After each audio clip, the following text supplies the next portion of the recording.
আমি আপনাদের ভাই, তবে কেন আমার আইডিতে লাইক কমেন্ট শেয়ার নাই? জেনে বুঝে আমি আপনাদের করেছি কি কোনো ক্ষতি? তবে কেন আমার প্রতি রেগে আছেন পতি? যদি আসলেই আমি আপনাদের না করে থাকি কোনো ক্ষতি, তবে আমার আইডিতে লাইক কমেন্ট শেয়ার আজ থেকেই করবেন দিবারাতি।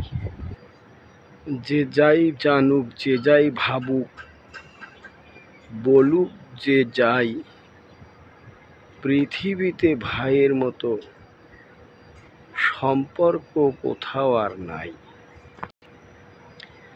মিলে মিশে বাঁচি সদা, হই একাকার। লাইক কমেন্ট করি সবাই, আরও করি শেয়ার।